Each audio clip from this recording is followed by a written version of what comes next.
Rebirth of my agent wifey. Episode 7। Vikram और उसकी team एक कार में अपने बिग बॉस के घर पहुंच जाते हैं प्रिया के बारे में बताने के लिए। सभी लोग घर के अंदर जाते हैं तो हॉल का नजारा देखकर सभी की डर से हालत खराब होने लगती है। सर मैं बात में आती हूँ। राशि पलट कर जाने को होती है तो विक्रम बोला, चुपचाप मेरे साथ आओ, हम लोगों को साथ में ही मरना है। इतना बोल वो अपने माथे से पसीना साफ करके सामने देखता है तो वो बूढ़ा व्यक्ति यानी बिग बॉस सामने कुर्सी पर बैठकर एक शेर के सर पर हाथ फेर रहे थे जो उनके कुर्सी के पास बैठा था किसी पाले हुए डॉग की तरह, लेकिन यार वो शेर है और यही वजह थे सभी डोर के पास खड़े थे और विक्रम को आगे करके, सर मेरे मॉम का कॉल आ रहा है तो मैं जा रही हूँ बात करने। राशि फिर से जाने की कोशिश करती है तो इस बार विनोद उसका हाथ पकड़कर उसे वापस खींचकर अपने आगे करके बोला, चुपचाप चलो आगे हमारे, और क्या तुम्हें पता है कि लेडी फर्स्ट होती है तो आगे रहो मेरे। जिसे सुनकर राशि रोनी सी शकल बनाकर बोली, रहने दीजिए ना सर, मैं पीछे ही ठीक थी। विनोद उसे आंखें दिखता है तो चुपचाप चलने लगती है। विक्रम थोड़ी दूर पर रुक जाता है और उसके पीछे वाली लोग भी राम कस के विनोद पकड़े हुए क्योंकि पीछे वो ही था सबके। तभी शेर की दहाड़ की आवाज आती है, उन्हें देख तो राशि, टीना और राम भाग जाते हैं वापसी पीछे चीखते हुए और अब बस विक्रम और विनोद ही बचे थे जो उन्हें जाते हुए देख रहे थे। शांत रहो शेरू, घर में आए मेहमानों को डराना बंद करो। बिग बॉस की बात सुनकर वो सिर वापस शांत होकर बैठ जाता है तो बिग बॉस डोर के पास खड़े टीना, राशि और राम से बोले, तुम लोग एक फालतू शेर से डर रहे हो, इसे एजेंट बनोगे? ये किसी टीम है तुम्हारी विक्रम? बिग बॉस विक्रम को घूर के देखकर बोले। तो विक्रम बोला, वो बिग बॉस वे दोनों लड़की है और वो लड़का राम अभी नया है और वैसे भी राम को ज्यादा लड़ना नहीं आता है, वो तो दिमाग का तेज है बस। इतना बोल विक्रम उन तीनों को आंखें दिखाकर अपने पास आने का इशारा करता है तो तीनों एक दूसरे को देखकर फिर धीरे धीरे कदमों से विक्रम के पास आकर अपना सिर नीचे करके बिग बॉस से माफी मांगते हैं तो वो बूढ़ा व्यक्ति गहरी सांस लेकर उन्हें इग्नोर करके विक्रम को देखकर बोला, अच्छा ये सब छोड़ो विक्रम, मुझे तुम ये बताओ, क्या वो लड़की प्रिया तैयार हो गई टीम में शामिल होने के लिए? जिसे सुनकर विक्रम पहले टीम के लोगों को देखता तो वे सभी अपना सिर करे थे, यानी उसे ही बताना है। क्या हुआ विक्रम, तुम बोलने में इतना सोच क्यों रहे हैं? क्या उसने मना किया हमारा ऑफर लेने से? अगर ऐसा था भी तो तुम्हारे पास दूसरा ऑप्शन था उसे खत्म करने का। जिसे सुनकर विक्रम गहरी सांस लेकर बोला, नहीं हम ऐसा भी नहीं कर पाए। उसके ऐसा बोलते हुए वहां का माहौल में एकदम से बहुत गर्म हो जाती है और पास बैठा शेर अब गुस्से से विक्रम और बाकी लोगों को देखे जा रहा था जिसे वो किसी भी समय उन पर हमला कर सकता है।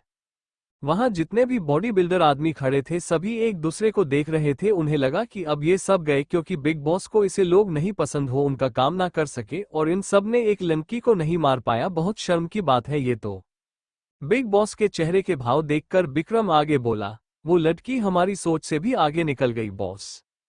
जिसे सुनकर बूढ़े आदमी के चेहरे पर थोड़े कंफ्यूज भाव आते हैं तो विक्रम आगे बोला, वो लड़की की खुद की एक टीम जिन्होंने अपने चेहरे पर मास्क लगाए हुए थे और मेरे टीम के ऊपर पीछे से उनके सिर पर बंदूक पॉइंट कर दी था, इनमें से कोई कुछ नहीं कर पाया। जिसे सुनकर वो बूढ़ा व्यक्ति अपने पीछे खड़े काले आदमी को देखता है जिसने ऐसा कुछ भी नहीं बताया था उन्हें, तो अब वो आदमी डरने लगता है। और बात इतनी सी नहीं बॉस, वो लड़की सीधा आपसे पंगा लेना चाहती है, मेरे समझाने के बाद भी वो कहती है कि वो आपके बनाए नाम और आपको भी खत्म कर देगी। उसके इतना बोलते हुए शेर की दहाड़ सुनाई देती सभी को तो सभी काम उठते हैं। वो बूढ़ा व्यक्ति शेर के सिर पर हाथ फेरते हुए बोला, आगे बोलो विक्रम, मुझे उसकी एक एक बात बताओ। जिसे सुनकर विक्रम एक नजर उस शेर को देख फिर हाँ में सिर हिलाकर प्रिया यानी मोना ने जो उसे बोला था वो सब कुछ वो बिग बॉस वो बताने लगता है। जिसे सुनकर उसे बूढ़े व्यक्ति के चेहरे के भाव भी चेंज होते जा रहे थे। लास्ट में विक्रम बोला और उसने बोला कि आपकी उल्टी गिनती शुरू हो गई बिग बॉस, वो आपको पूरी तरह से खत्म करके ही मानेगी। इतना बोल वो उस बूढ़े आदमी को देखता है तो वो निर्मल था लेकिन उसके सारे आदमी और वो शेर जरूर गुस्से में था। तुम मरना क्या है जो बॉस के आगे ऐसी बात कर रहे हो? बूढ़े आदमी के पीछे खड़ा आदमी गुस्से में बोला तो बूढ़ा व्यक्ति उसे हाथ के इशारे से शांत रहने को बोलकर कुर्सी से अपना सिर टेकाकर अपनी आंखें बंद कर लेता है तो विक्रम बोला, लेकिन बॉस आप चिंता मत कीजिए, मैं अपनी टीम के साथ जाकर आज रात ही उसे और उसके पूरे परिवार को खत्म कर दूंगा। विक्रम गुस्से में बोला क्योंकि उसे अपनी बेइज्जती का बदला लेना है, लेकिन उसकी बात सुनकर वो बूढ़ा व्यक्ति बिना अपनी आंखें खोले बोला, विक्रम तुम अपनी टीम के साथ जाओ और हाँ उस लड़की को अपने तुम कुछ मत करना जब तक मैं ना बालू, बस उस पर नजर रखना ज्यादा से ज्यादा। जिसे सुनकर सभी हैरान हो जाते हैं। वो लड़की इन्हें धमकी दे रही थी और ये है कि बोले रहे कि उस लड़की को कुछ नहीं होना चाहिए, लेकिन बिग बॉस से उल्टा सवाल कौन करेगा यार। इस लड़की विक्रम और उसकी टीम हाँ में सिर हिलाकर पलट कर वापस चले जाते हैं। उनके जाते ही पीछे खड़ा आदमी बोला, बॉस आपने ऐसा क्यों किया? वो लड़की आपको धमकी दे रही थी और आपने उसे मौन कर दिया। अपने आदमी की बात सुनकर वो बूढ़ा व्यक्ति बोला, राणा तू मेरे साथ कितने सालों से? जिसे सुनकर वो आदमी यानी राणा कंफ्यूज होकर बोला, 20 सालों से करीब। हाँ तो क्या तुझे अभी तक मेरे दुश्मनों से लड़ने का तरीका पता नहीं चला क्या? वो मेरी नई दुश्मन है यार, उसे चलने थे अपनी चाल, क्योंकि जब मैं चलूंगा तो वो ना मेरे पैर में पड़ी होगी। जिसे सुनकर राणा हाँ में सिर हिलाकर बोला, तो क्या मैं बिल्कुल भी कुछ नहीं करूं उसके साथ? ऐसा तो मैंने नहीं बोला तुम्हें। राणा उस लड़की को डर का एहसास कराते रहो बीच बीच में कि उसके साथ कभी भी कुछ भी हो सकता था। जिसे सुनकर राणा मुस्कुराकर हाँ में सिर हिला देता है। विक्रम और उसकी टीम बाहर आती है तो सभी कंफ्यूज थे। अब क्या सच में हमें कुछ नहीं करना है उस लड़की पर नजर रखने के अलावा? टीना दुखी होकर बोली। तो विनोद बोला, बिल्कुल नहीं, मैं उस लड़की को नहीं छोड़ने वाला, उसे उसकी औलाद पता लगना जरूरी यार। जिसे सुनकर बाकी लोग हाँ में सिर हिला देता है तो विक्रम बोला, बॉस ने बस उसे मारने से मना किया हमें, बाकी हम कुछ भी कर सकते हैं उसके साथ। जिसे सुनकर सभी के आंखों में चमक आ जाती है और फिर सभी खुश होकर कार में बैठकर चले जाते हैं और कार में प्लानिंग करने लगते हैं कि आगे उन्हें क्या करना है। दूसरी तरफ मोना इन सबसे अनजान जब घर पहुंचती है तब तक रात के 8 बज गए थे, लेकिन जब घर में कदम रखती है तो घर में कोई नहीं था। जिसे देख वो कंफ्यूज होकर आरव को आदित्य को आवाज लगाने लगती है तो समीर किचन से मैगी के 2 प्लेट लेकर आते हुए बोला, भाभी घर पर कोई नहीं है। जिसे सुनकर मोना कंफ्यूज होकर उसे देखकर बोली, लड़किन सब इतनी रात को कहाँ गए हैं समीर, और तुम क्यों हो फिर?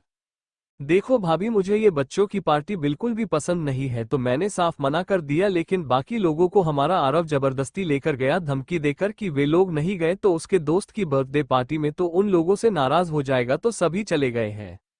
जिसे सुनकर मोना मुस्कुरा कर बोली, अच्छा मेरे छोटे शैतान ने इसी जिद की थी।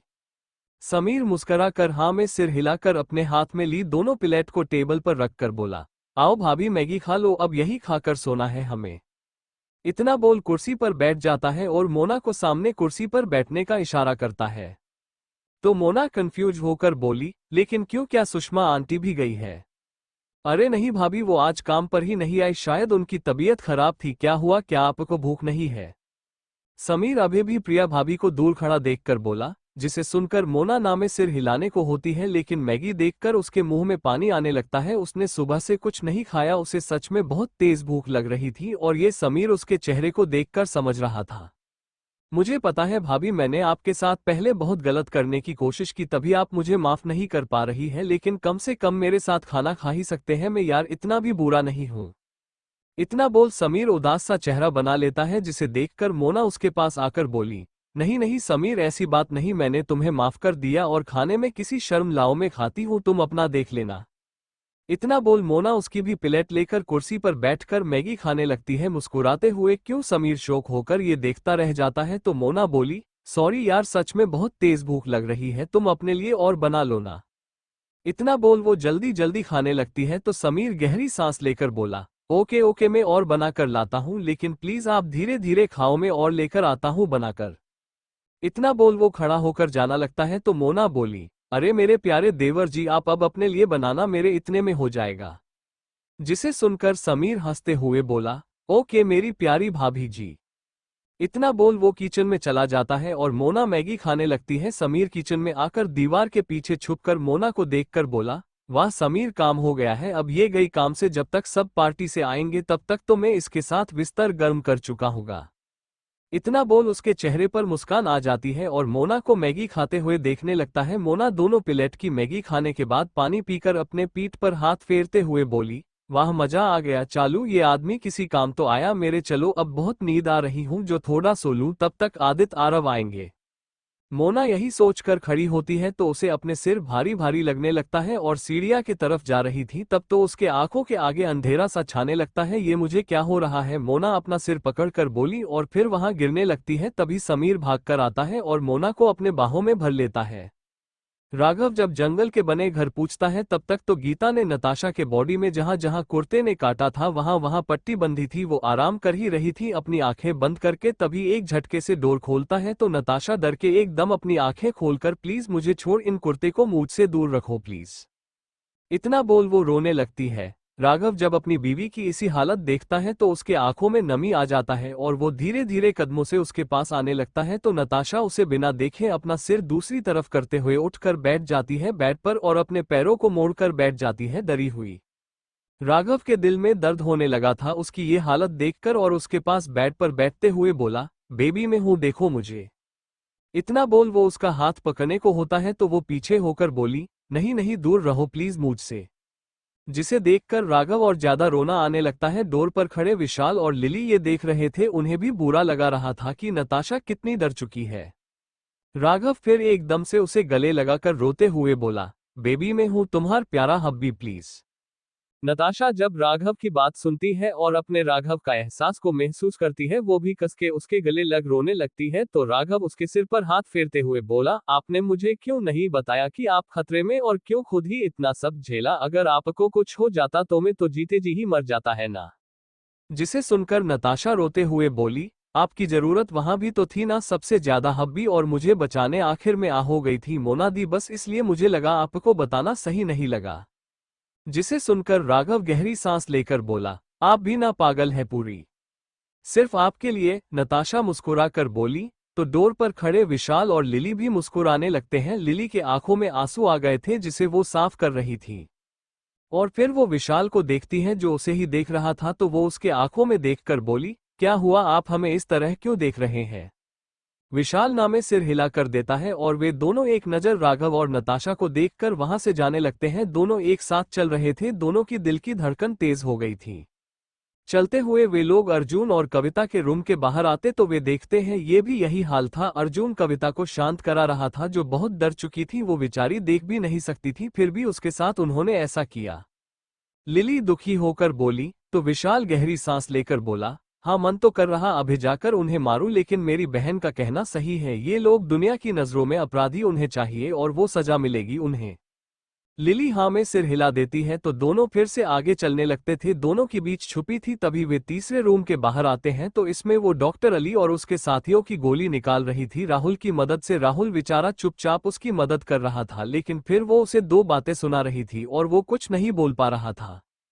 राहुल इस लड़की को कुछ बोल क्यों नहीं रहा है, क्यों इसकी इतनी बकबक सुन रहा है, उसके पास बंदूक तो होगी, ज्यादा बोले देखा दे उसे। लिली कंफ्यूज होकर बोली तो विशाल बोला, वो ऐसा कर सकता है लेकिन शायद उसे ये सब अच्छा लग रहा है और जो उसे इतना सुना रही है भी। जिसे सुनकर लिली की आंखें बड़ी बड़ी हो जाती है और विशाल को देखती है जो मुस्कुरा रहा था, जिसे देख लिली भी मुस्कुरा कर बोली, हाँ तभी तो वो बेचारा सब कुछ सुन रहा है। एक मर्द उसके के आगे झुकता है जिससे वो प्यार करता है, उसे अपना समझता है। इतना बोल वो आगे बढ़ जाती है और उसके पीछे विशाल में अब लिली का रूम आ गया था और अपने रूम में जाने से पहले विशाल को देखकर बोली, गुड नाइट विशाल जी। गुड नाइट, विशाल हल्का सा मुस्कुरा कर बोला तो लिली उसे देखते ही देखते डोर बंद करने लगती है। दोनों के आंखों के बीच डोर बंद हो जाता है, जिसे देखकर विशाल मुस्कुरा कर अपने रूम में चला जाता है। राहुल गीता के साथ रूम से बाहर आकर रूम अंदर से बंद कर बोला, थैंक्स ये सब करने के लिए। जिसे सुनकर गीता घूर के उस देखकर बोली, प्लीज तुम अच्छा बनने का नाटक मत करो यार, मतलब तुम लोग एक अपराधी हो जो पुलिस वालों को यहाँ बंद करके रखे हो। अच्छा आपको ऐसा लगा, राहुल गीता की आंखों में देखकर बोला। तो गीता उससे अपनी आंखें चुराते हुए बोली, हाँ मैं क्या, कोई भी यही समझेगा, खैर छोड़ो, मेरा काम हो गया तो अब तुम मुझे जाने दो प्लीज, मेरे घर वाले इंतजार कर रहे होंगे। राहुल हाँ में सिर हिलाकर बोला, ओके मैं भी चलता हूँ, रात हो गई तो तुम्हारा साथ जाना ठीक नहीं होगा। लेकिन गीता उसके हाथ से बैग लेते हुए बोली, नो थैंक्स मिस्टर, मैं चली जाऊंगी और प्लीज मेरी लाइफ में फिर कभी मत आना मुझे इसे गलत काम कराने के लिए। इतना बोल वो तेज कदमों से डोर की तरफ जाने लगती है और राहुल उसे जाते हुए देखकर बोला, सॉरी।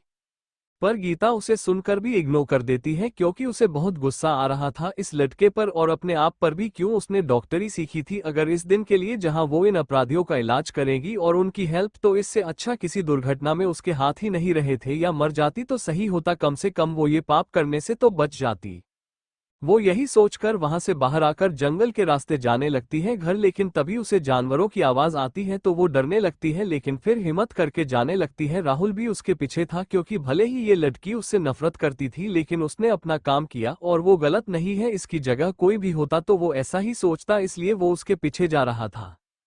गीता अपने फोन की लाइट चालू करके आगे बढ़ रही थी जंगल में, तभी उसे पीछे से चीख सुनाई देती है तो वो एकदम से पलटकर देखती है जहां कोई नीचे बैठ गया था दर्द में। गीता पीछे कदम बढ़ा करके जो उस आदमी तक जाती है तो वो देखती है कि तो वही लकड़ा राहुल है जिसे उसने मना किया था अपने पीछे आने से। वो नीचे बैठा था अपना पैर पकड़कर, शायद उसे कोई काट के गया था। वो नीचे बैठकर राहुल के पैर पर टॉर्च मारकर बोली, मुझे देखने दो। तो वो उसे किसी जहरीले सांप का काटा हुआ दिखाई देता है, जिससे जहर राहुल के शरीर में तेजी से अंदर जा रहा था। ओएमजी, इतना बोल वो अपना बैग खोल उसमें एक इंजेक्शन लगा देती है तुरंत, जिससे सांप का जहर राहुल की बॉडी में नहीं मिलता है। जिसे देखकर वो राहत की सांस लेकर बोली, तुम पागल हो गया, मैंने मना किया था ना तुम्हें अपने पीछे आने से, फिर क्या जरूरत थी मेरे पीछे आने की, और क्या तुम्हारे पास फोन की लाइट नहीं क्या? जिसे सुनकर राहुल रोनी सी शकल बनाकर बोला, सॉरी वो मैं तो बस तुम्हारे लिए। लेकिन वो आगे कुछ बोलता तभी गीता उसे आंखें दिखाती है तो राहुल अपना सिर नीचे करके बोला, सॉरी।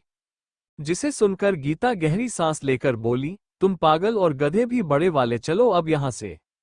इतना बोल वो अपना बैग कंधे पर टांग कर फिर राहुल को उठाने लगती है। उसका हाथ पकड़कर उसका हाथ अपने कंधे पर रखकर वापस राहुल की तरफ जाते हुए बोली, तुमने फिर से मेरा काम बढ़ा दिया है, लगता है आज मेरा दिन ही खराब था जो मैं तुम्हारे साथ आई। काश मैंने थोड़ी जल्दी अपना घर चली हो गई होती हॉस्पिटल से तो तुम मुझे नहीं मिलते और फिर ना मैं कुछ ज्यादा पैसे के लिए तुम्हारे साथ आती।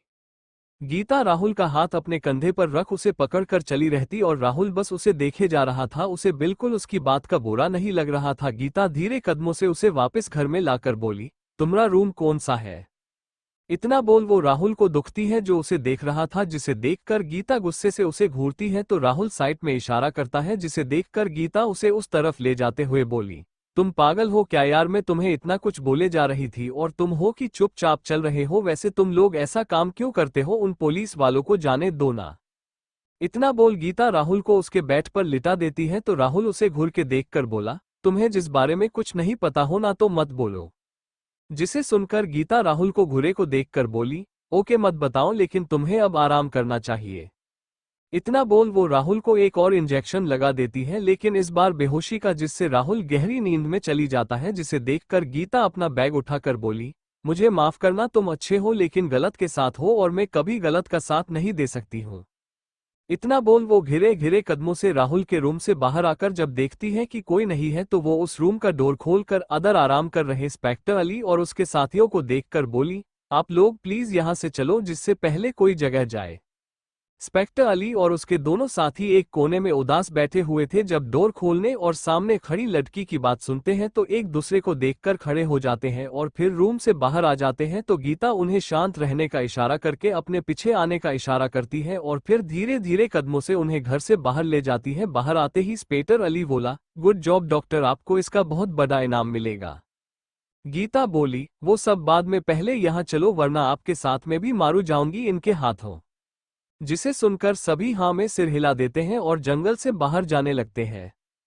तुमने बहुत अच्छा काम किया, ये लोग बहुत बड़े अपराधी हैं, अब देखना मैं कैसे इन सभी को पकवाता हूँ और सभी को गोली मार किसी को भी नहीं छोड़ने वाला हूँ। इंस्पेक्टर अली गुस्से में बोले जा रहा था, जिसे सुनकर गीता कुछ बोलती तो नहीं है लेकिन उसे बुरा लग रहा था, शायद इसलिए कि उसने किसी के विश्वास को तोड़ा है। लेकिन वो क्या करती, इन्होंने पुलिस वालों को पकड़ कर रखा था जो एक बहुत बड़ा अपराध था। यही सोचकर वो उन पुलिस वालों के साथ जंगल से बाहर आ जाते हैं, जहां आकर सभी राहत की सांस लेते हैं। चलो आओ, मैं तुम्हें घर तक छोड़ दूंगा तुम्हारे, और हाँ इनाम के लिए तैयार रहना, तुम्हें बहुत बड़ा इनाम मिलेगा। अली हंसते हुए बोला तो गीता बस हल्का सा मुस्कुरा देती है। ओबरॉय बोला, मैं। समीर मोना को गिरने से बचा लेता है और फिर उसे अपने गोद में उठा लेता है। उसे देखकर बोला, बस कुछ देर बाद तुम खुद से नजर नहीं मिला सकते हो। इतना बोल वो उसे लेकर सीढ़ियों से अपने रूम की तरफ ले जाने लगता है। मोना को गर्म लग रही थी तो वो समीर के सीने चिपकने लगती है। समीर ये देख मुस्कुरा रहा था, उसकी प्यारी भाभी अब भूल चुकी है कि वो कौन है और किसके साथ है। उसे बस अब उसके गर्मी को दूर करना है, फिर चाहे कोई भी हो उसके साथ। यही सोचकर वो उसे अपने रूम में लाकर पहले मोना को बेड पर लिटा देता है और फिर वापस आकर डोर बंद कर लेता है। उसके बाद वो अपनी भाभी को देखता है जो गर्मी के मारे अपने कपड़े उतारने की कोशिश कर रही थी, जिसे देखकर समीर अपनी शर्ट निकालकर बोला, भाभी मैं आपकी हेल्प करता हूं ना। इतना बोल मोना के पास आकर एक बार अपने आंखें बंद करके उसकी खुशबू लेकर अपनी आंखों खोलकर बोला, भाभी सच में मजा आ जाएगा आज रात आपके साथ, लेकिन मुझे ना नहाना तभी अच्छे से मजा ले सकता हूँ, इसलिए सॉरी आपको थोड़ा और तड़पना पड़ेगा मुझे। इतना बोल वो वापस खड़ा होकर मोना अपने शरीर से पसीना साफ करता हुआ देखकर अपने मेन पार्ट पर हाथ रख रख कर गहरी सांस लेकर बोला, उस कुछ देर और। इतना बोल तेज कदमों में बाथरूम में चला जाता है और फिर वहां से पानी गिरने की आवाज आने लगती है। प्रिया की बॉडी भूले ही काम नहीं कर रही हो, लेकिन अंदर मोना को एहसास हो चुका था कि वो कितने बड़ी मुसीबत में फंस चुकी है और उसने जल्दी कुछ नहीं किया तो पक्का उसके साथ वो हो जाएगा जिससे वो कभी आदित्य को मुंह नहीं दिखा पाएगी। मोना फिर अपने पूरी ताकत लगाकर उठने की कोशिश करती है बेड से और घिरे घिरे कदमों से खड़ी होकर देखने की कोशिश करती है, तो उसे समझ नहीं आ रहा था कि डोर किस ओर होगा यहां से जाने का। यही सोच वो चारों तरफ देखने लगती है तो सब गोली घूमता हुआ दिखाई दे रहा था, लेकिन फिर वो एक तरफ जाने लगती है जहां वो दीवार से टकरा जाती है और फिर साइड की तरफ जाने लगती है। उसके सहारे से आखिर में वो डोर के पास पुछकर डोर खोलकर बाहर निकल जाती है। बाहर आकर वो आसपास देखने लगती और फिर उसके पास वाले रूम में चली जाती है, आरव का रूम समझकर, और अंदर से डर भी बंद कर लेती है। और इधर घर बाहर आदित्य की कार रुकती है तो सभी लोग कार से उतर जाते हैं। आदित्य आरव को अपनी गोद में लेकर माया और रिया से बोला, माँ मैं इस रूम में प्रिया के पास सुला दूंगा, आप लोग थक गए होगे जाकर सो जाओ। जिसे सुनकर माया मुस्कुराकर हाँ में सिर हिलाकर बोली, ठीक है बेटे, लेकिन क्या बहू आ गई होगी घर पर, आजकल उसका पता ही नहीं रहता है कहाँ जाता है। माया आदित्य को मोना के खिलाफ करते हुए बोली, वो माँ उसे कुछ काम रहता है बस इसलिए जाती है, और वैसे भी इतनी रात तक थोड़ी वो घर के बाहर होगी। विक्रम मुस्कुराने का नाटक करके बोला, वरना उसके चेहरे से साफ दिखा रहा था कि उसे उस समय कितना बुरा लग रहा था जब सबके बच्चों की माँ उनके साथ में थी केवल आरव को छोड़कर, इसलिए वो कितना उदास था उसे समय। आदित्य को बहुत बुरा लग रहा था अपने बेटे के लिए, अगर माँ ना हो तो बात अलग हो जाती है, लेकिन माँ होने के बाद भी नहीं हो ये तो माँ की लापरवाही है केवल। और इस चीज पर आदित्य बहुत गुस्सा भी आ रहा था प्रिया पर, लेकिन वो अपनी माँ और बहन को दिखना नहीं चाहता था बस। और यह बात माया अच्छे से समझे रही थी और आदित्य के साथ घर के अंदर आते हुए बोली, देख आदित्य, भाले ही मैं तेरी असली माँ नहीं हूँ, लेकिन फिर भी मैंने तुझे माँ के प्यार से दूर नहीं रखा, क्योंकि एक बच्चे के लिए माँ बहुत जरूरी होती है, ये बात तू समझता है, पर बहू को समझना चाहिए कि आरव अब बहुत छोटा है, वो अभी इस लायक नहीं हुआ है कि अपनी माँ से दूर रह सके, इसलिए तो उसे समझा को बाकी काम बाद में होते रहेंगे, लेकिन अभी आरव का ध्यान रखें। और हमें उससे क्या चाहिए, वैसे भी वो कौन सा काम करती है, तू छोटा था तो मुझे घर के काम भी देखना होता था, लेकिन फिर भी मैंने तेरे प्यार में थोड़ा भी कमी की है तो बोल। अपनी माँ का बात सुनकर आदित्य हाँ में सिर हिलाकर बोला, जी माँ मैं उससे बात करूँ, हाँ यही ठीक रहेगा, अब मेरी तो वो इज्जत करती नहीं है तो मेरे कहने से कोई भी फायदा तो नहीं है, तो ही कर। माया दुखी सा चेहरा बनाकर बोली। अब तक वे लोगों सीढ़ियों से ऊपर आ चुके थे बातें करते हुए। आदित्य अपनी माँ की बात और उनका उदास चेहरा देखकर कुछ बोल पता उससे पहली समीर अपने रूम से बाहर आता है केवल अंडरवियर में, ये बोलते हुए, कहाँ भाग गई जान, आज तुम मुझसे नहीं बच सकती हो। जिसे सुनकर आदित्य और बाकी लोग उसे देखते हैं रूम से बाहर आते हुए तो रोया अपने आंखों के आगे हाथ रख बोली, छी भाई आप इस तरह क्यों घूम रहे हैं घर में। रिया की बात सुनकर माया गुस्से से समीर को घूरने लगती है और आदित्य नॉर्मल खड़ा था। समीर सामने अपनी माँ और बहन के साथ आदित्य को देखकर हड़बड़ाते हुए बोला, सॉरी वो बस उसे देखने बोल बकवास कर रहा है समीर, और घर में और कौन, तू जा अपने रूम में, पागल होता जा रहा है नालायक।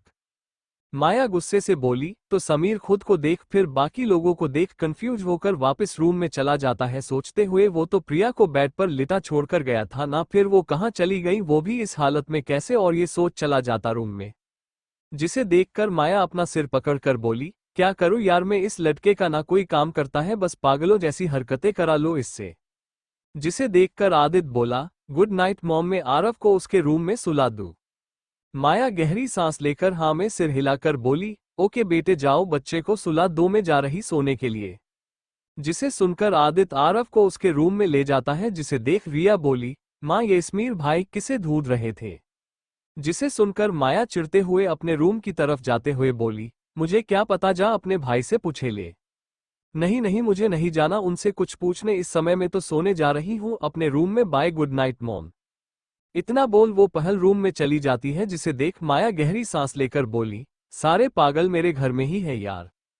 इतना बोल वे भी सोने चली जाती है। इधर आदित्य आरव के रूम में आकर जब प्रिया को बेड पर नहीं देखता है तो वो गुस्से से में अपनी आंखें बंद कर लेता है। उसे सच में अब बहुत ज्यादा गुस्सा आ रहा है। उसे प्रिया से इतनी भी लापरवाही की उम्मीद नहीं थी। इतनी रात हो गई अभी तक घर भी नहीं आए हैं, वो क्या करे अब कुछ समझ नहीं रहा था। मन था घर गुस्से में आकर प्रिया को थप्पड़ रसीद दे, जब वो उसके बाद वो उसे डांटेगा। आदित्य यही सोचकर अपने बेटे को बेड पर आराम से सोला देता है, लेकिन वो नींद में माँ माँ बोल रहा था। ये देख आदित्य अपनी आंखें बंद कर फिर गहरी सांस लेकर आरव के माथे पर किस करके बोला, बेटे लगता है आपकी मॉम लाइन से भटक गई, मुझे अब उन्हें सुधारना होगा तभी कुछ होगा। इतना बोल खड़ा होकर अपने कपड़े देखकर बोला, इन्हें चेंज करने के लिए तो मुझे अपने रूम में ही जाना होगा, इनमें नींद तो आनी नहीं है। यही सोचकर आदित्य एक नजर अपने बेटे को देख जो गहरी नींद में सो रहा था और फिर पलटकर रूम से बाहर जाने लगता है ताकि अपने कपड़े चेंज करके वापस आए अपने बेटे के पास सोने के लिए। वो रूम से बाहर आता है तो उसे देख समीर वापस अपने रूम में चला जाता है। उसे प्रिया को ढूंढने जाना था, पता नहीं वो उस हालत में कहाँ चली गई होगी, और उस हालत में वो किसी और के हाथ लग गई तो समीर के लिए बहुत बड़ी प्रॉब्लम खड़ी हो जाएंगी, साथ में उसका सारा प्लान भी फेल हो जाएगा। आदित्य आरव के रूम से निकलकर सीधा अपने रूम में जाता है जो आदित्य के पास का ही था। उसके जाते ही समीर वापस आकर मोना को ढूंढने लगता है। प्यारी प्रिया भाभी आप कहाँ हो, देखो इस तरह अपने प्यारे देवर को परेशान नहीं करते हैं, आओ ना मेरे पास। राहुल खाली रूम में और आरव के रूम में देखता है और नीचे उतरकर सीढ़ियों से बाहर घर धीरे धीरे आवाज लगाकर प्रिया प्रिया बोला कर मोना को ढूंढने लगता है। किचन में, सोफे, पीछे गेस्ट रूम में, घर बाहर, कार के नीचे, हर जगह, लेकिन उसे मोना नहीं मिलती है तो कंफ्यूज होकर वापस घर आते हुए बोला, पूरे घर में देख लिया, कहाँ चली गई यार, कितनी मेहनत और पैसे खर्च करके इस प्लान को तैयार किया था, सब खराब हो गया, मुझे नहाने जाना ही नहीं था यार, एक बार मिल जाए बस, फिर कभी उसे खुद से दूर नहीं करूंगा जब तक वो उसे पूरी तरह से बेड पर तोड़कर ना रख दूं। इतना बोल वो सोफे पर जाता है नीचे जी हॉल में और सोचने लगता है कि कहाँ जा सकती है उसकी प्यारी प्रिया भाभी उस हालत में। इधर आदित्य अपने रूम में आकर रूम की लाइट चालू कर सीधा अलमारी के पास आकर उसमें से अपने लिए नाइट कपड़े निकालने लगता है और वो कपड़े चेंज करने के लिए अपने शर्ट के बटन खोलने लगता है, लेकिन तभी उसे एहसास हुआ कि बाथरूम में पानी का नल चालू, शायद तभी पानी गिरने की आवाज आ रही है। लेकिन उसने कब नल चालू किया, उसे तो शायद ऑफिस से आने के बाद टाइम ही भी मिला रूम में आने का, क्योंकि आरव जिद करने लगा बर्थडे पार्टी में जाने की तो वो उसे लेकर चला गया बिना कपड़े चीजें करे। फिर पानी गिरने की आवाज कैसे आ रही है उसके रूम से, और यही सोचकर वो धीरे धीरे कदमों से बाथरूम की तरफ जाने लगता है, कहीं चोर तो नहीं, लेकिन चोर नहाने क्यों आएगा हो, ना किसी और ने उसके रूम का नल चालू छोड़ा होगा।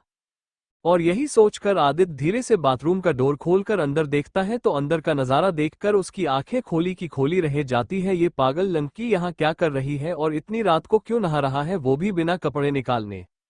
अंदर बाथरूम में मोना नीचे बैठी थी और ऊपर से उसके पानी गिर रहा था। ये क्या हो रहा है प्रिया, आदित्य हल्के गुस्से में बोला।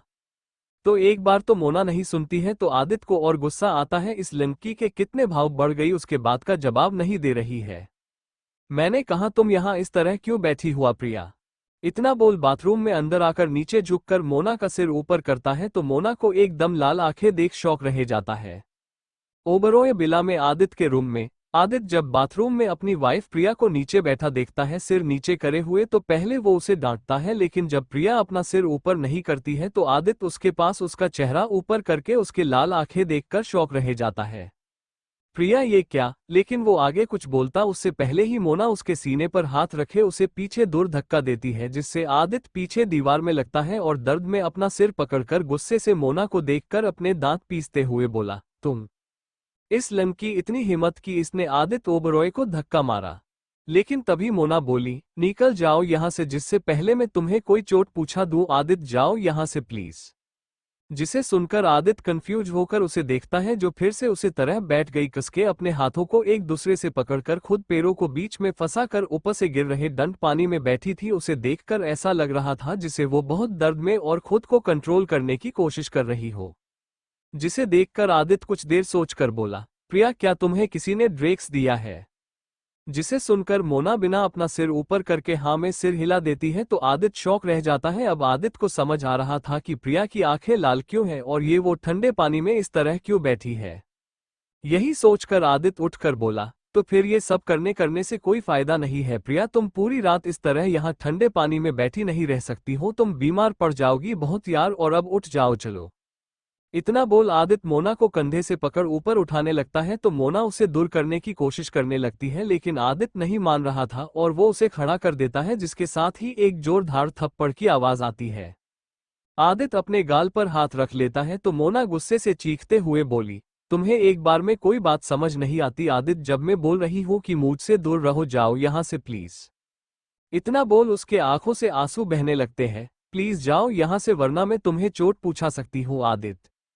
मोना आदित्य को दूर धक्का देने लगती है और उसे बाथरूम से बाहर करने लगती है, लेकिन तभी आदित्य, जिसका गुस्सा भी अब अपनी हर सीमा पार कर चुका था, वी पलटकर पहले मोना के गाल पर एक जोर का थप्पड़ रसीद देता है, जिससे मोना नीचे गिरने लगती है, लेकिन उससे पहले आदित्य उसका हाथ पकड़कर खुद से चिपका लेता है कस के। नहीं, मैं नहीं जाऊंगी और मुझे कोई चोट से डर नहीं लगता है प्रिया, हाँ तुम्हें खोने से डर लगता है और अपने बेटे के लिए डर लगता है कि कहीं मेरी तरह वो भी अपनी माँ को ना खो दे, जिसे मैंने अपनी रातें अपने माँ की याद में निकाली है वो ना निकाले, बस इसलिए तुम मुझे चोट पूछा सकती हो प्रिया, लेकिन प्लीज खुद को मेरे बच्चे के लिए सेव रखो प्लीज। आदित्य मोना को खुद से चिपकाए ही बोला, जिसे सुनकर मोना आदित्य के गले लगकर रोने लगती है। लेकिन मैं आपको भी चोट नहीं पूछा सकती है आदित्य, उसे आपकी भी उतनी ही जरूरत है जितनी की मेरी है। मोना रोते हुए ही बोली। तो आदित्य मोना को खुद से दूर करके उसका चेहरा अपने हाथों में लेकर बोला, मना कि उसे हम दोनों की जरूरत है प्रिया, लेकिन लाइफ में कभी ऐसा मौका आया कि हमसे कोई एक हो जिंदा रह सकता है तो वो हक मेरा है प्रिया, मैं मरूंगा तुम नहीं। जिसे सुनकर मोना उसके आंखों में हैरानी से देखने लगती है, दोनों के ऊपर ठंडा पानी गिर रहा था और दोनों एक दूसरे को देखे जा रहे थे। मोना को एहसास हुआ कि यह आदमी बहुत अलग है, हाँ ये विक्रम से बहुत अलग है, ये अपनी जान देकर अपने बीवी बच्चे जो बचना चाहता है और कह रहा है कि वो खुद को सेव रखे क्योंकि उसका बच्चा अपनी माँ के बिना ना रहे, लेकिन फिर उसका क्या उसे अपने लाइफ से प्यार नहीं, क्या विक्रम ने तो अपने लिए उसे मार दिया था, फिर ये आदमी ऐसा क्यों नहीं कर रहा है, क्यों नहीं जा रहा है उसे छोड़कर इस हालत में, क्या हर मर्द एक जैसे नहीं होते, ये विक्रम से अलग कैसे हो सकता है। मोना यही सोचकर आदित्य की आंखों में देखे जा रही थी तो आदित्य उसे देखते हुए पहले पानी बंद करता है और फिर मोना के कपड़े निकालने लगता है। मोना कुछ बोलने को होती है तो आदित्य उसके होठों पर उंगली रखकर बोला, बस कुछ मत बोलो, सब मुझ पर छोड़ दो प्रिया, विश्वास करो प्रिया, मैं तुम्हें बचा कर ले जाऊंगा इस ड्रैग से। इतना बोला आदित्य मोना का टॉप निकाल कर देता है, जिसे देख मोना अपने हाथों को मूर्ति कसके अपनी आंखें बंद कर लेती है और आदित्य को करने देती है जो वो कर रहा था। आदित्य पहले उसके सारे कपड़े निकाल कर देता है और एक टॉवल लपेटकर उसके शरीर पर उसे साइड खड़ा कर देता है, लेकिन अब मोना की बॉडी गर्म होने लगी थी, ठंडे पानी से जो ड्रैग्स का असर खत्म हुआ था वो अब फिर से उन्हें लगता है उसे, और मोना की आंखें बंद होने लगती है और उसके ऊपर से टॉवल भी नीचे गिर जाता है। आदित्य ये देख जाती अपने कपड़े निकाल देता है गीले और फिर एक टॉवल अपनी कमर में लगाकर जल्दी मोना को बचाता है जो नशे में अब नीचे गिरने लगी थी और उसे अपने बाहों में बाहें लेता है। इस समय मोना की बॉडी पर कोई कपड़ा नहीं था, नीचे पड़े थे सारे कपड़े और आदित्य भी केवल टॉवल में था। मोना को आदित्य की बॉडी के छूने का एहसास होता है तो वो कसके उसके सीने से चिपक जाती है, जिसके एहसास से आदित्य अपनी आंखें बंद कर लेता है। मोना के नाखून उसके पीठ में चुभने लगे और वो उसे सीने पर किस कर रही थी। आदित्य के साथ आज रात जो होगा वो बिल्कुल भी अच्छा तो नहीं होने वाला है, पर उसे अपनी वाइफ को बचाने के लिए ऐसा करना ही होगा। यही सोच वो मोना को पकड़कर अपने बाहों में ही उठा लेता है और फिर उसे लेकर बाथरूम से बाहर आ जाता है। मोना अब कोई होश नहीं कि वो क्या कर रही, किसके साथ कर रही है, लेकिन उसे इस आदमी का एहसास अपना सा लग रहा था और शायद यही बचे थी कि वो थोड़ा भी नहीं रुक रही थी, वरना समीर का गंदा एहसास उसे होते ही वो वहां से भगाने लगी थी। लेकिन आदित्य के तो वो खुद करीब आ रही थी और ये इसी प्रॉब्लम थी कि प्रिया भी मोना को रोक नहीं सकती थी, क्योंकि उसे भी पता था कि मोना इस समय होश में नहीं था।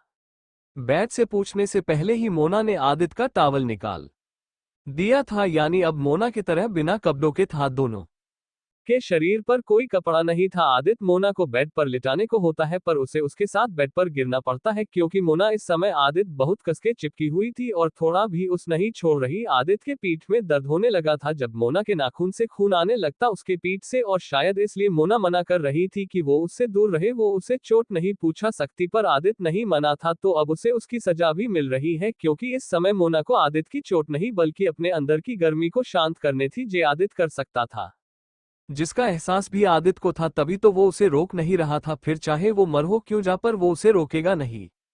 मोना ने आदित्य को नीचे करके उसके ऊपर आ जाती है और उसके उसके होठों पर किस करते हुए वो बोली, जिसे सुनकर आदित्य कुछ भाई करने को तैयार हो जाए और खुशी खुशी मौत को भी गले लगा लेगा।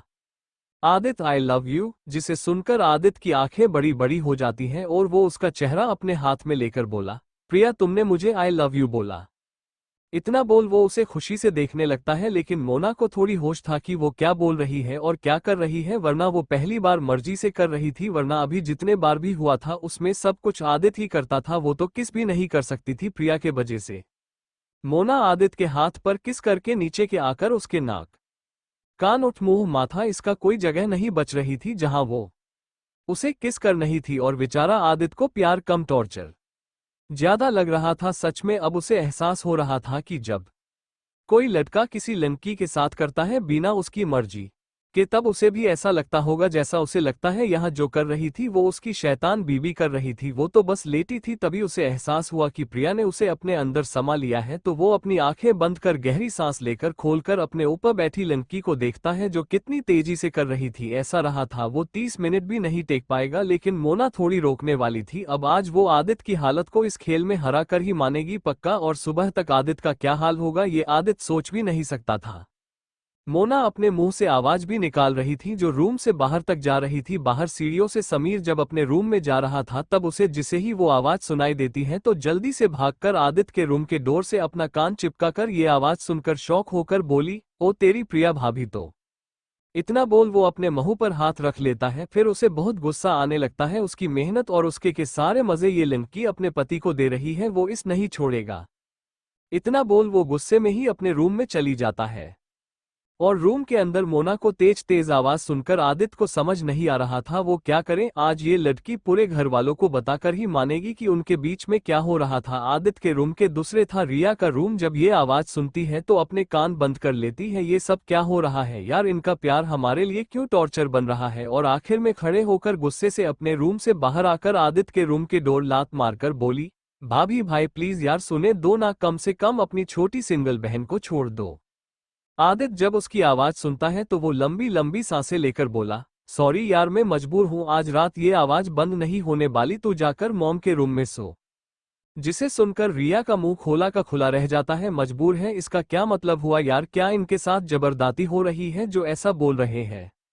रिया फिर जाने से पहले एक लात और डोर मारकर बोली, ओके मत रोको गंदे लोग।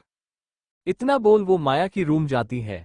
रात के समय ओबरॉय विला में आदित्य के रूम में बेड पर आदित्य नीचे लेटा था और मोना उसके ऊपर थी। उसकी आवाज सुनकर आदित्य परेशान और दर्द में था। वो अपनी बीवी का ये रूप पहली बार देख रही थी, जहां उसे सिर्फ अपनी गर्मी शांत करनी थी। उसे उससे कोई फर्क नहीं पड़ रहा था कि उसके वजह से उसका क्या हाल हो रहा है। मोना फिर नीचे झुके कर आदित्य के होठों पर अपने होठ रखकर लंबी लंबी सांसें लेते हुए बोली, ओ हब्बी यू आर बेस्ट। जिसे सुनकर आदित्य की आंखें बड़ी बड़ी हो जाती हैं और उसे किस करने से रोकने की कोशिश करते हुए बोला, बेबी तुमने अभी पूछे क्या बोला।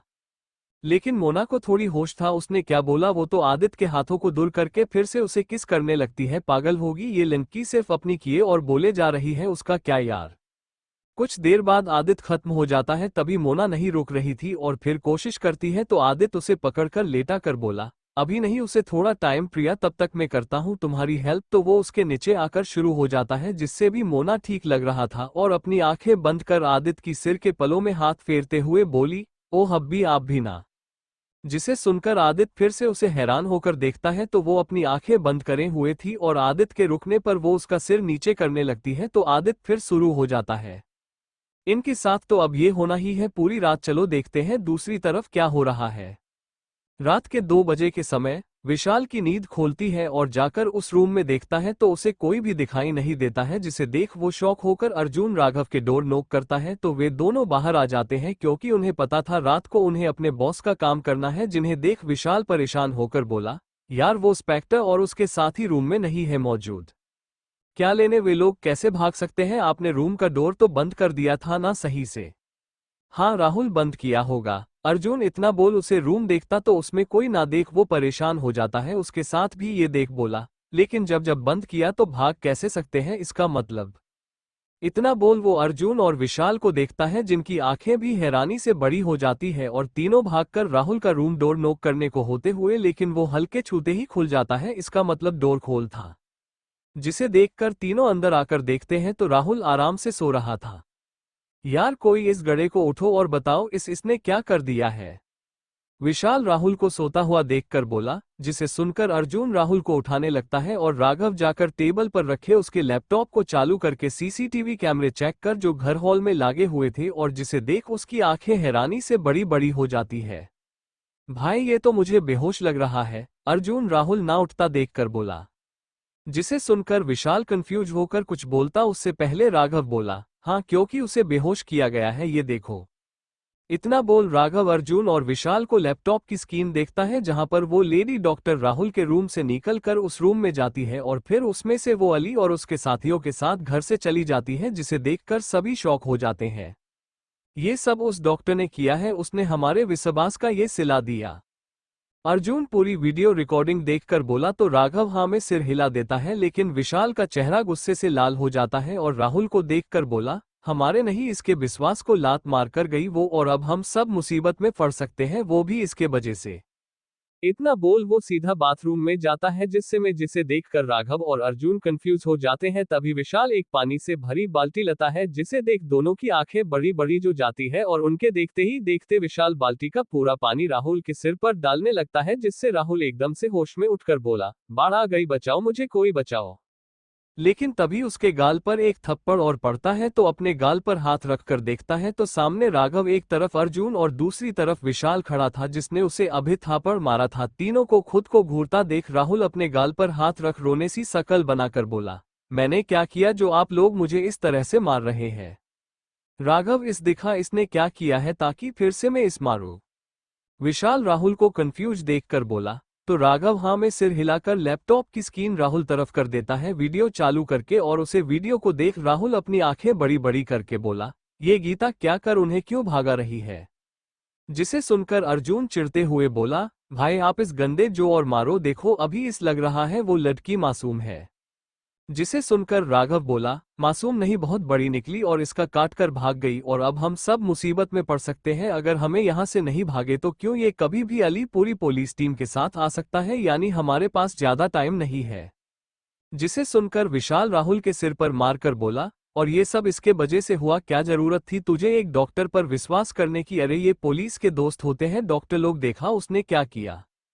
जिसे सुनकर राहुल अपना सिर नीचे करके बोला, सॉरी भाई मुझे लगा वो अच्छी लड़की है, क्या क्या करूं मैं तेरे इस, सॉरी राहुल। इतना बोल वो फिर से उसे मारने लगता है तो राहुल डर से अपनी आंखें बंद कर लेता है। तभी अर्जुन विशाल का हाथ पकड़कर बोला, भाई इस बाद में मार लेना, पहले यहां से निकालो क्योंकि अब ये जगह सेव नहीं है हमारे लिए, हम सब पकड़े जा सकते हैं और पागल अली हम सीधा गोली मरेगा, और फिर मेरी कविता का क्या होगा।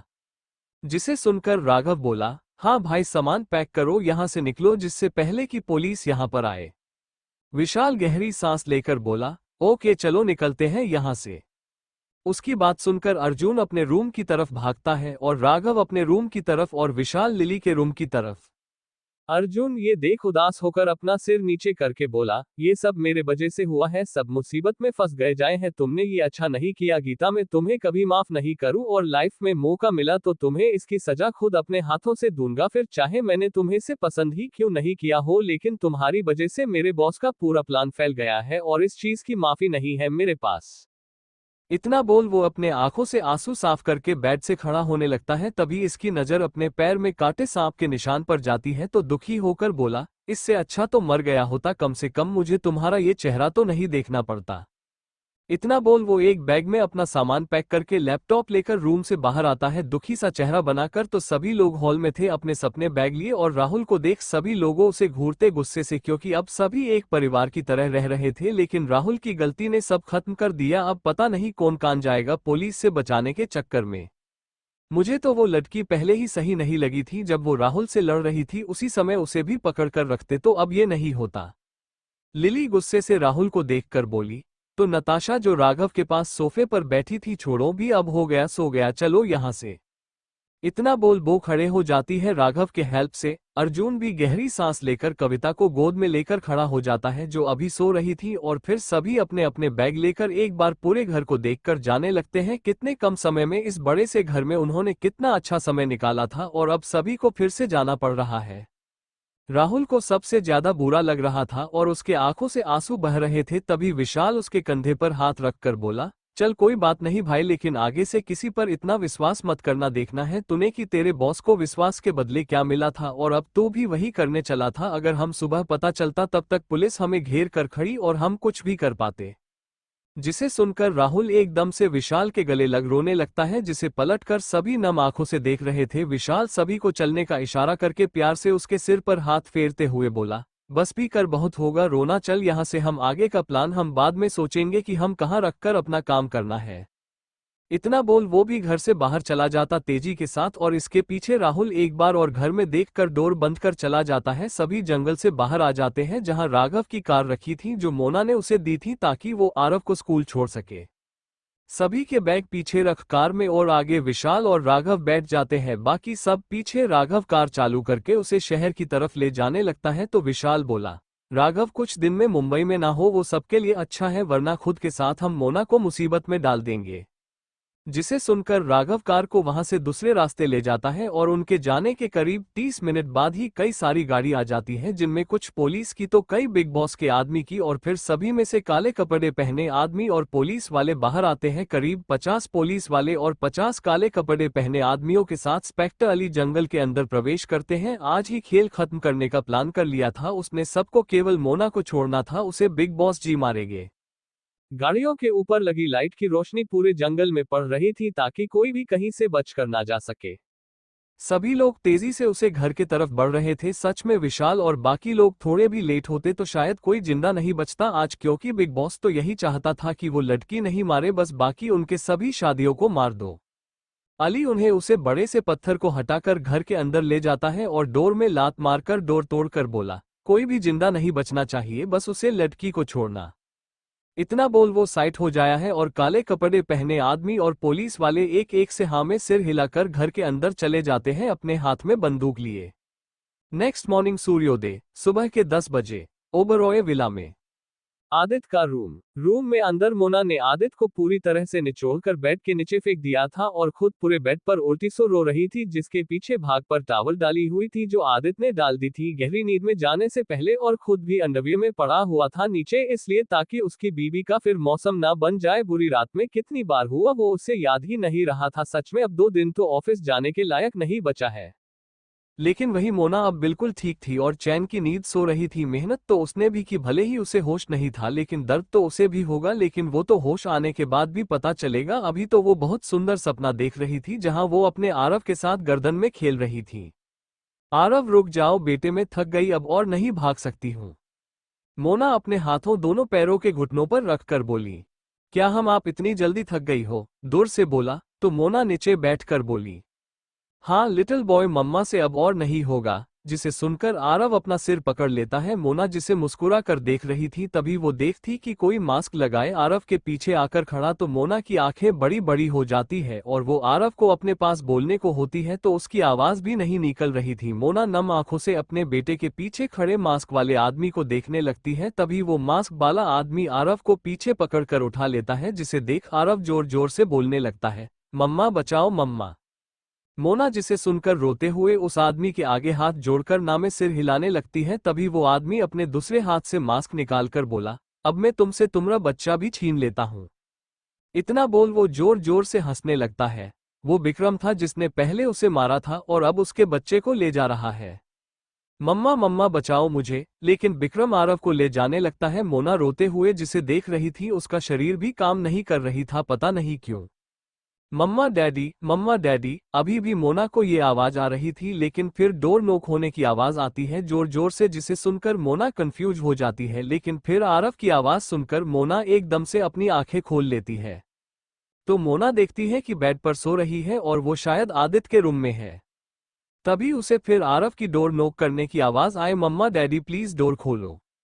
जिसे सुनकर मोना उठने की कोशिश करती है, लेकिन तभी उसे बहुत तेज दर्द होता है। नीचे तो सीधी लेट जाती है तो उसके ऊपर से टॉवल भी नीचे गिर जाती है आदित्य पर, और मोना खुद को बिना कपड़ों को देखती है तो उसकी आंखें शौक से बड़ी बड़ी हो जाती है। उसके बॉडी पर एक भी कपड़ा नहीं था। ये क्या है वो, और इस हालत में क्या हुआ था रात में उसके साथ? वो यही सोच रही थी, तभी उसकी नजर आदित्य पर जाती है जो नीचे लिटा था उल्टा घोड़े बेचकर। मोना घूरे के आदित्य को देखने लगती है। ये आदमी कहाँ बोल रहा था कि वो उसके पास नहीं आएगा, लेकिन ये क्या कर दिया उसके साथ कि वो अब हिल भी नहीं पा रही बेड से। आदित्य, आप बहुत कमीने इंसान हो सच में, मोना गुस्से से बोली। उसे विश्वास नहीं हो रहा था कि यह आदमी इस हद तक गिर गया कि उसके साथ बेहोशी में वो सब कर रहा था, और उसकी हालत कैसी कर दी है वो इस माफ नहीं करेगी। तभी फिर से आरव की आवाज आती है, लेकिन अब वो रोने लगा था शायद। मम्मा प्लीज डोर खोलो ना, जिसे सुनकर मोना अपनी आंखें बंद करके गहरी सांस लेती है और फिर पूरी ताकत से उठकर बैठ जाती है। उसे बहुत दर्द हो रहा था, लेकिन उसे उठाना तो होगा अपने बेटे के लिए। यही सोचकर वो अपने कांपते पैरों से जमीन पर पैर रखती है तो उसे खड़े होने में पूरी ताकत लगाना पड़ रही थी। मीना बेड पकड़कर खड़े होकर बोली, आरव बेटे 2 मिनट रुको, मम्मा नहाकर आती है और रो मत। जिसे सुनकर आरव बोला, ओके मम्मा, पर आप जल्दी आओ ना, मुझे बुरा लग रहा है आपके बिना। ठीक रुको, मैं अभी आए। इतना बोल वो एक नजर गुस्से से आदित्य को देखकर धीरे धीरे कदमों से बाथरूम की तरफ जाने लगती है, लड़खड़ाते कदमों के साथ। ये भगवान कैसे आदमी है यार, ये इसने मेरी कितनी बुरी हालत कर दी। अब मेरा मन कर रहा है सबको छू पहले इसका हो खून कर दूं। इतना बोला वो बाथरूम में चली जाती है और फिर शावर चालू कर उसके नीचे खड़े होकर अपनी आंखें बंद कर बोली, आदित्य तुम सच में घटिया इंसान है। मन तो घर है, भाग जाऊं यहाँ से और फिर कभी तुम्हारे पास नहीं हूं। मैंने तुम्हें नहीं रोका था ना, कभी तुम होश में मेरे साथ कर सकते थे, और वैसे भी मना करने वाले तुम थे, मैं नहीं। फिर मेरे साथ बेहोशी में ये सब करने की क्या जरूरत थी? तुम्हें सच बहुत घटिया काम किया है तुमने, मैं तुम्हें कभी इसके लिए माफ नहीं करूंगी। इतना वो वही बैठकर रोने लगती है। मोना को लग रहा था कि आदित्य ने उसे बेहोश करके वो सब किया, जबकि रात को क्या हुआ उसे वो थोड़ा भी याद नहीं है कि रात को उसे नशे में बेहोश करने वाला आदित्य नहीं समीर था। आदित्य ने तो उसे बचाया था, और रात को वो उसकी हेल्प नहीं करता खुद को दर्द देकर तो मोना शायद सुबह तक बचती ही नहीं, लेकिन वो तो सीधा उसे ही गलत समझ रही थी। मोना कभी देर वहां बैठकर रोती रहती है और फिर कुछ सोचकर खड़े होकर शावर बंद कर बोली, बस आदित्य ओबरॉय, अब तुम कभी मुझे छू भी नहीं सकते समझे, अब तुम मोना की नफरत देखोगे। मोना गुस्से से बोली और फिर टॉवल लगा लेती है। एक नजरें नीचे पड़े अपने कपड़े देखती है जो शायद वो शावर लेते समय छोड़ गई होगी। यही सोचकर वो बाथरूम से बाहर आ जाती है। अभी भी उसे थोड़ी प्रॉब्लम हो रही चलने में, लेकिन पहले से तो आराम मिल रहा था। मोना फिर हलवारी से अपने कपड़े निकालकर उन्हें पहनने लगती है। उसके बाद कुछ सोचकर एक बैग में अपने सारे कपड़े भर लेती है और अपनी जरूरत की सारा सामान लेकर एक नजर नीचे पड़े आदित्य को नम आंखों से नफरत से देखकर बोली, तुम तो विक्रम से भी घटिया इंसान हो आदित्य ओबरॉय, इसलिए तुम भी मेरे नफरत के हकदार हो। तुम आज के बाद मेरे कोई नहीं हो। तुम उसके दिल में दर्द होने को होता है तो खुद से बोली, नहीं प्रिया, सोचना भी नहीं, मेरा दिमाग बहुत खराब, मैं आज ही अपने दिल को चेंज करा सकती हूँ।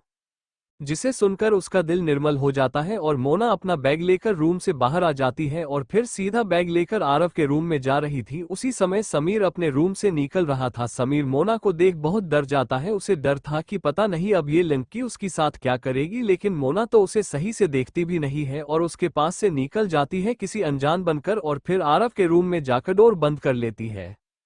समीर ये देखकर शॉक और कंफ्यूज दोनों हो जाता है। क्या हुआ, वो इस तरह कैसे चली गई उसके पास से? क्या उसे याद नहीं कि उसने रात को उसे ड्रेक्स दिया था और उसे अपने रूम में ले जाकर उसके साथ जबरदस्ती करने वाला था? क्या उसे कुछ भी याद नहीं है? और ये सोचकर उसके चेहरे पर मुस्कान आ जाती है और वो अपने मुंह पर हाथ रह करके बोला, वाह यार, ये तो बहुत अच्छा हुआ। मतलब मैं पूरी रात से ये सोच कर डर रहा था कि आदित्य सुबह मेरा क्या हाल करेगा। जब उसे पता चलेगा मैंने उसकी बीवी के साथ क्या करने की कोशिश की है तो वो मेरा क्या हाल करेगा। लेकिन अब तो मजे ही मजे हैं मेरे। फिर से मैं अपने प्लान पर काम करने की कोशिश कर सकता है और अगली बार इस कोई मुक्का ही नहीं दूंगा भगाने का।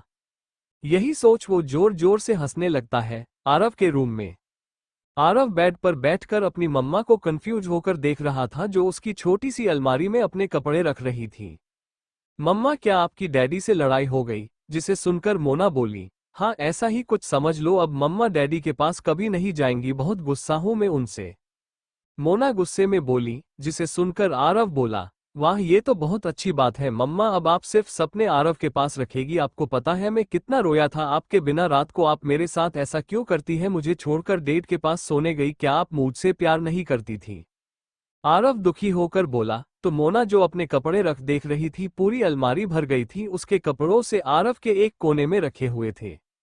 वो पीछे पलटकर आरव को देखती है जो बेड पर बैठा था, अपना सिर नीचे करके। तो वो गहरी सांस लेकर आरव के पास आकर बोली, सॉरी मेरे बच्चे, मम्मा से गलती हो गई जो मैंने आपके डैडी पर विश्वास करके उनके रूम में चली गई।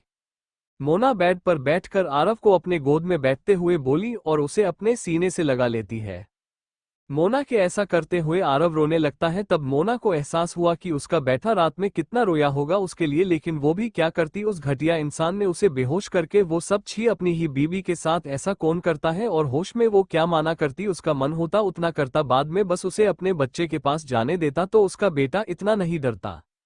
मम्मा मुझे बहुत डर लग रहा, रात को जब मैं पानी पीने के लिए उठा था मेरे पास कोई नहीं था, ना आप और डैडी। आरव नम आंखों से अपना सिर ऊपर करके मोना को देखकर बोला, जिसे सुनकर मोना उसके आंखों से आंसू साफ करने लगती है। वो अब क्या बोले इस छोटे बच्चे को कि वो इंसान क्या इसके पास होता जिसे अपनी भूख मिटानी थी उसके साथ, वो भी इसका काम करने की जिसकी सजा केवल मौत है, लेकिन वो उसे मार भी नहीं सकती है। आरव के बजे और प्रिया भी तो है जो ये देखकर बिल्कुल भी खुश नहीं होगी। मोना यही सोचकर गहरी सांस लेकर आरव को सिर अपने सीने से चिपका कर बोली, अच्छा बाबा सॉरी, अब मम्मा कभी ऐसा नहीं होने देगा पक्का, और हम डैडी को अब यह नहीं आने देंगे। ओके ओके मम्मा, डैडी बहुत बुरे हैं, उन्होंने आपको मुझसे से दूर किया। जिसे सुनकर मोना कुछ नहीं बोलती। वैसे मोना आरव ऐसा बोलने से रोकती, लेकिन अब यही अच्छा कि आरव भी आदित्य को उसके पास आने नहीं दे, तभी सही रहेगा। मोना फिर आरव को गोद में लेकर खड़े होकर बोली, आपने कुछ खाया बैठे कि नहीं? आरव अपना छोटा सा नामिल हिला देता है तो मोना हैरान होकर बोली, लेकिन क्यों? मोना जब आरव को अपने गोद में लेकर सीढ़ियों से नीचे आ रहा था तब हॉल में लगी टीवी में न्यूज चैनल में एक लड़की बोली, आज रात जब पूरा देश चैन की नींद सो रहे थे तब हमारे देश के एक जाबाज पुलिस अधिकारी इंस्पेक्टर अली अपने टीम के साथ एक बड़े और खतरनाक मिशन पर गए थे। जिसे सुनकर मोना के कदम नीचे सीढ़ी पर रुक जाते हैं और वो कंफ्यूज हो जाती है, ये कौन सी खबर चल रही है न्यूज पर? क्या उसकी टीम ने रात को अपना काम नहीं किया जैसा उसने बोला था कि अली और उसके साथी को मारना है और उनकी मौत खुद खुशी लगनी चाहिए और लोग उसे अपराधी समझे? मोना ये सोच ही रही थी तभी वो लड़की आगे बोली, टीवी में।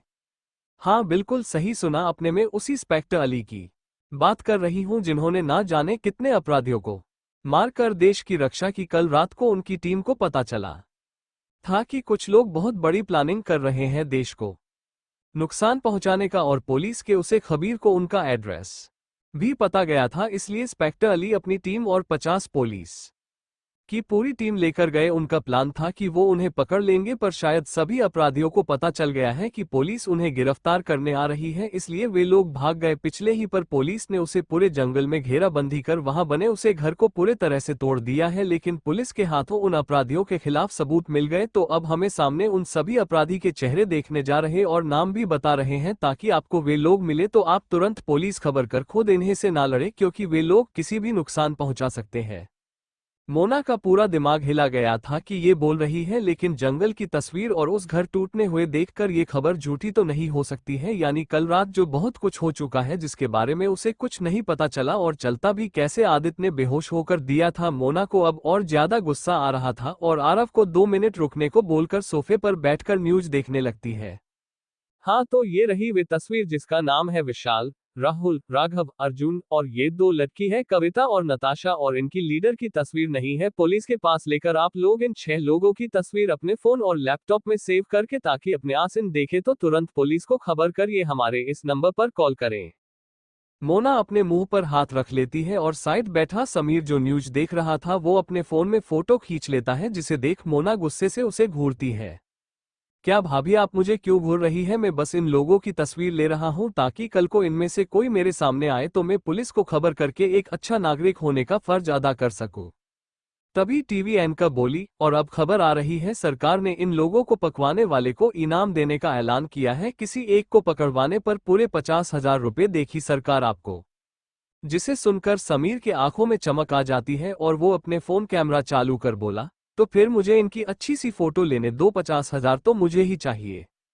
इतना बोल तस्वीर लेने को होता तो उससे पहले मोना, जिसका चेहरा गुस्से से लाल था, वो उसके हाथ से फोन लेकर उसे साइड की दीवार में मार देती है, जिसे देखकर समीर और आरव बस अपना मुंह खोले देखते ही रह जाते हैं।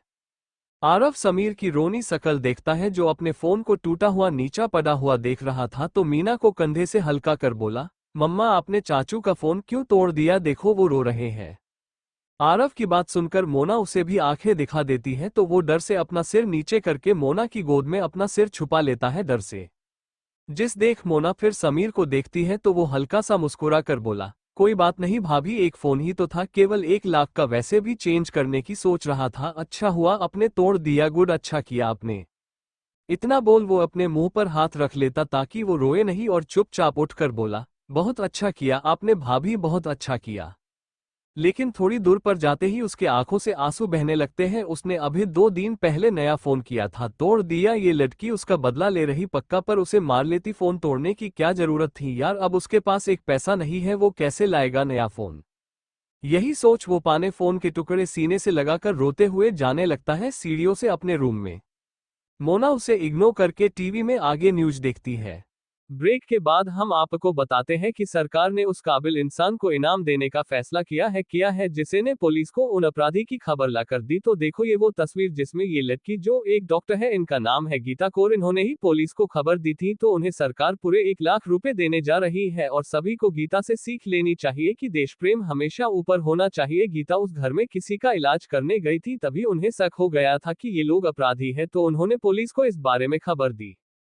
मोना ये देखकर और सुनकर शौक रह जाती है, ये तो वही लड़की ये जी कल राहुल के साथ आई थी, तो ये सब इसने किया।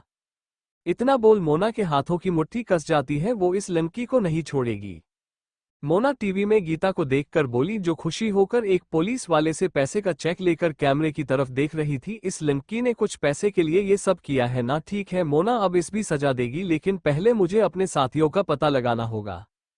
यही सोच मोना अपने गोद में मुंह छुपाकर बैठे आरव से बोली, बेटे आप एक काम करो, डैड के रूम से उनका फोन और कार की चाबी लेकर आओ जल्दी से, फिर हम बाहर चल रहे हैं घूमने और बढ़िया सा खाना खाने के लिए। जिसे सुनकर आरव अपना सिर ऊपर करके मोना देखकर बोला, सच में मम्मा, हम लोग बाहर जा रहे हैं घूमने के लिए, तो फिर मैं डैडी को बुला कर लाता हूँ। इतना बोल वो जाने लगता है तो मोना की आंखें बड़ी बड़ी हो जाती हैं और आरव को जाने से रुकते हुए बोली, नहीं नहीं बेटे, डैडी को मत उठाना सोने से। जिसे सुनकर आरव कंफ्यूज होकर मोना को देखता है तो मोना प्यार से उसके गाल पर किस करके बोली, क्योंकि मम्मा डैडी से नाराज है और डैडी आएंगे तो मैं अकेली जाऊंगी, आप भी नहीं ले जाऊंगी अपने साथ, समझे। जिसे सुनकर आरव जल्दी जल्दी ना में सिर हिलाकर बोला, नहीं मम्मा मुझे जाना आपके साथ, में डैडी को नहीं उठूंगा और उनका फोन और गाड़ी की चाबी लेकर आ जाऊंगा। जिसे सुनकर मोना मुस्कुराकर उसके गाल पर किस करके बोली, गुड बॉय, जाओ जल्दी से। आरव खुश होकर मोना की गोद से उतरकर सीढ़ियों से आदित्य के रूम में जाने लगता है, तो मोना उसे आराम से जाने को बोलकर टीवी की तरह देखती है। तो अब टीवी एंकर इंस्पेक्टर अली की तारीफ कर रही थी और बता रही थी कि लोग अब अली भगवान समझने लगे हैं, जिस देख मोना गहरी सांस लेती है, शायद अभी इस आदमी के पाप का गाढ़ा भरा नहीं है, कुछ दिन और जी के इंस्पेक्टर अली, क्योंकि अब मोना खुद तुझे मौत देगी, किसी और के ऊपर नहीं छोड़ेगी, उसमें गलती उसे वही इस आदमी को गोली मारनी थी, फिर से उसने अपने विशाल भाई की बात मानकर गलती की। इधर आदित्य के रूम में आरव धीरे से डोर खोलकर धीरे धीरे कदमों से अंदर आकर पहले वो अपने डैड को नीचे जमीन पर सोता हुआ देखकर कंफ्यूज हो जाता है कि उसके डैडी बेड के नीचे क्यों सो रहे हैं, लेकिन फिर मम्मा की बात याद करता है कि वो उनसे नाराज है। जिसे याद कर वो अपने मुंह पर हाथ रख लेता है, पक्का रात को डैडी ने मम्मा को परेशान किया होगा, तभी ये यहाँ सो रहे हैं और वो इनसे नाराज भी है। आरव यही सोचकर अपनी हंसी रोककर आदित्य का फोन और कार की चाबी देखने लगता है, तो उसकी नजर साइड पर जाती है जहां दोनों रखे हुए थे। तो आरव धीरे धीरे कदमों से जाकर चुपचाप आदित्य का फोन और चाबी उठा लेता है, लेकिन उसका हाथ गलती से लग जाता है जो सीधी नीचे गिरती है, जिसके आवाज से आदित्य की नींद खोलने लगती है। आरव ये देख डर जाता है और जल्दी से रूम से भाग जाता है। आदित्य अपनी आंखें कर उसे इस तरह भागता देखकर बोला, ये मेरा छोटा शैतान इस तरह क्यों भाग कर गया कि जिसे इसने बड़ा कांड किया हो। यही सोचकर उठकर बैठकर बोला, मर गया रहे, रात भर मेरी शैतान बीवी ने मुझे तोड़कर रख दिया और अब ये छोटा शैतान पता नहीं कौन सी शैतानी करके गया यार। इतना बोल वो बेड पर देखता है तो वो वहां कोई नहीं था, जिसे देखकर वो कंफ्यूज होकर बोला, मुझे से पहले उठ गई मेरी बीवी में इतनी ताकत आ कहां से रही है यार, की भी फैल हो रहा हूं। इतना बोल वो खड़ा होकर सीधा बाथरूम में जाता है और दूसरी तरफ आरव भागकर मोना के पास आकर बोला, मम्मा वो डैडी उठ गए हैं लेकिन मैं भागकर आ गया है। जिसे सुनकर मोना बोली, अच्छा बेटे तो फिर चलो हम चलते हैं जिससे पहले डैडी आए यहाँ पर। मोना आरव के हाथ से आदित्य का फोन और कार की चाबी लेकर बोली और सोफे से खड़े होकर उसे गोद में लेकर जाने लगती है घर से बाहर। अरे बहू नाश्ता तो घर लो और आरव बाबा को भी करना है। सुषमा आंटी किचन से आते हुए बोली, लेकिन मोना बाहर जाने से पहले बोली, रहने दीजिए आंटी मैं और आरव आज बाहर ही खा लेंगे बाय। जिसे बोल आरव और मोना दोनों ही हाथ से बाय करते हैं तो बादले में सुषमा आंटी भी हाथ हिलाकर दोनों को बाय करती है। मोना फिर आरव को कार में बैठाकर उसका सीट बेल्ट लगाकर खुद भी उसके पास बैठकर सीट बेल्ट लगा बोली, हाँ तो चले लॉन्ग ड्राइव पर। आरव मुस्कुराकर हाँ में सिर हिला देता है तो मोना कार चालू कर उसे मेने से गेट से बाहर ले जाती है और बेचारा आदित्य जी इसका थोड़ा भी अंदाजा नहीं था कि उसके दोनों शैतान क्या कांड वाले हैं। उसकी कार और फोन दोनों ले गए। पता नहीं अब आदित्य का क्या होगा जब उसे पता चलेगा इन दोनों बदमाश के बारे में। Thank you for listening. मुझे उम्मीद है आपको ये स्टोरी पसंद आई होगी। अगर आपको पसंद आई है तो प्लीज लाइक और कमेंट करना ना भूलें और मोर स्टोरीज के लिए सब्सक्राइब करें। मिलते हैं नेक्स्ट वीडियो में।